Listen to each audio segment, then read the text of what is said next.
Je jouerais en 4-3-3. Un 6-2-8. Ouais, je suis plus comme ça, ouais.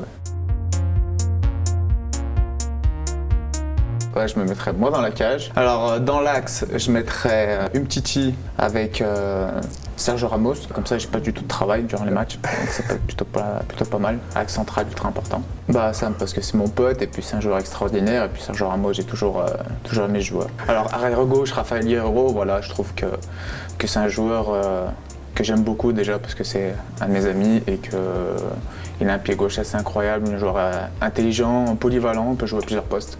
Et quand on a des joueurs comme ça dans son effectif, c'est toujours très intéressant. Ses débuts en sélection, ouais, c'était marrant, on a bien rigolé.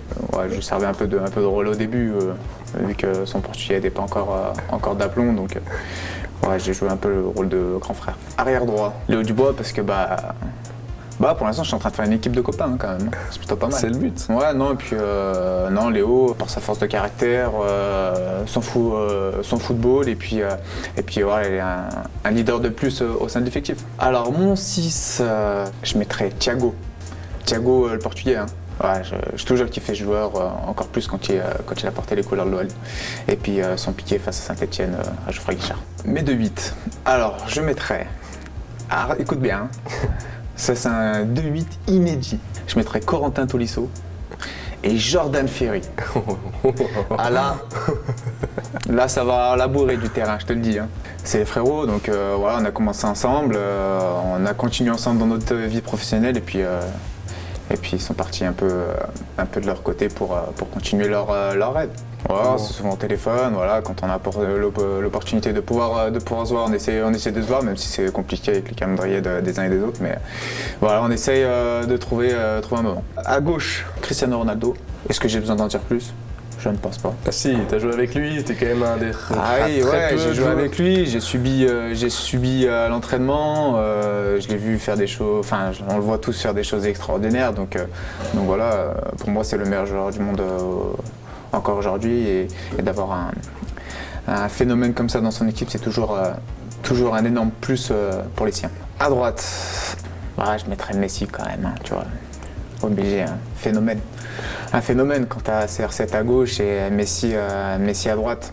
Là, tu es sûr au moins de marquer 2 ou 3 buts par match. Dans tes rêves les plus fous, tu vois Jojo servir Messi. Tout à fait, mais pas dans mes rêves, je le vois encore en vrai. J'espère de tout cœur qu'un jour il le serve et que ça fonctionne. Et ton attaquant de pointe ? Alex Lacazette. Est-ce que j'ai besoin d'en dire plus aussi ? Eh bah oui, parce que je dois en dire plus. Non, parce que c'est le frérot, un joueur incroyable, à l'aise dans n'importe quel système de jeu, un buteur incroyable, un finisseur hors norme. Et voilà, on sait qu'avec un trio de tête comme ça, on pourra aller en soulever des coupes. Moi, je trouve qu'elle est extrêmement équilibrée, que ce soit défensivement ou offensivement. J'oblige pas mes joueurs offensifs de venir défendre, parce que derrière, on a les armes pour pouvoir récupérer le ballon rapidement et assez d'agressivité pour être agressif sur le porteur du ballon. Et quel coach ? Parce que là, il faut quelqu'un avec du caractère, du répondant. Je mettrais José Mourinho.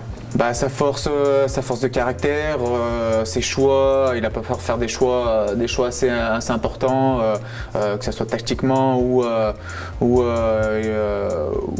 sur son 11 de départ. Donc je pense que c'est un entraîneur qui a énormément de vécu, qui a énormément de talent et puis voilà, c'est spécial one quoi, tu vois, c'est quelqu'un quoi. Qui serait le capitaine ? J'hésite entre 2 joueurs, vraiment, entre Samuel Umtiti et Sergio Ramos. Je mettrais Samuel Umtiti et allez l'OL.